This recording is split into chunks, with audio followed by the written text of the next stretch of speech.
As part of our American Graduate Initiative, we've explored different ways of teaching kids, keeping them engaged, on track, and progressing. There's a huge emphasis in schools around science, technology, engineering, and math, or STEM. And in this next story, Jim Kircher took us to a North County grade school, where at first he thought he was going to do a simple story about one class and one teacher.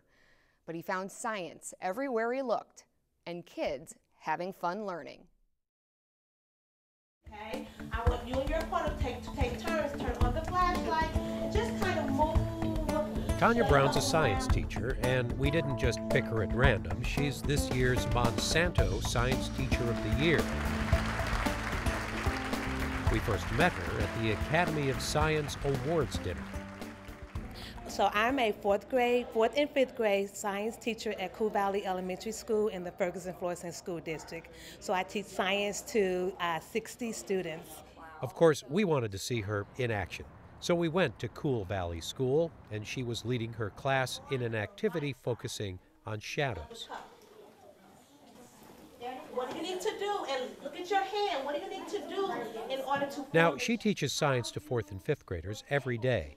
But the school district folks suggested we come to the school on the last Friday of the month, because that's when, for half a day, everybody who's teaching is teaching science. There was a class outside making observations about the wind. The English teacher, Mr. Murdoch, he was having the kids chart their data collected from flight tests of paper airplanes. Okay, but in order to find an average, what do we have to do? Divide by 3. You have to divide it by 3. So the average. So the average. Good job. Okay. And in the gymnasium, 3 teachers were getting ready to create quite a commotion.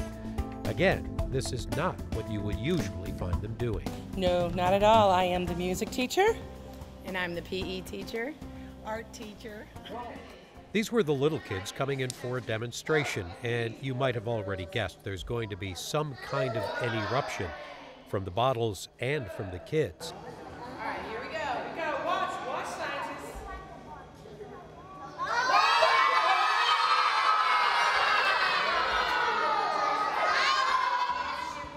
But here in the gym, and in Mr. Murdoch's class, and in Ms. Brown's class, what was being taught was science and the scientific method, observing, testing, recording, understanding the problem, the hypothesis, the procedure, the results, and the conclusions.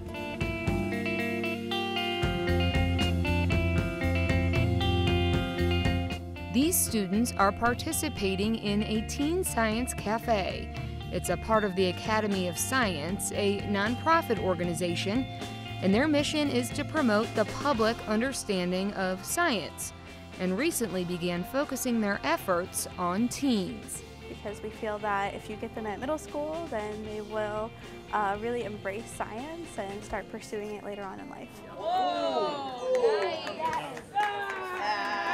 We basically plan cafes and events for teens who are also interested in science. We bring in speakers from all types of places around St. Louis, outside of St. Louis, things like that.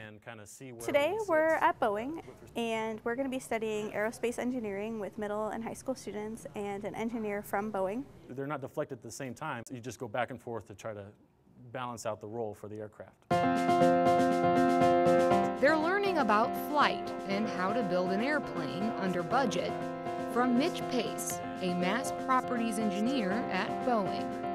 So the general overarching activity we're going to do is kind of relying on the engineering process, where you take constraints that you're given. Let's say it's like what a customer wants you to design, and you're also constrained by the cost or the schedule, and you design something that provides a purpose or solves a problem. In this case, we're trying to carry the most weight for the longest distance with a paper airplane. So they're going to be given a certain set of materials, and they're going to use those to solve the problem. After-school programs like this one, which provide hands-on STEM learning experiences, engage students around science, and expand their STEM literacy. The only thing you have to include is the penning. And this is important on a national level. According to the National Math and Science Initiative, the United States is losing its competitive edge in math and science. Their website states that the U.S. may be short as many as 3 million high-skilled workers by 2018. There's a widening gender gap. Women represent 48% of the workforce, but only 24% of STEM jobs, and less than 15% of American engineers are women. Join the conversation using hashtag #AmGradSTL, or for more information, visit 9net.org/AmericanGraduate.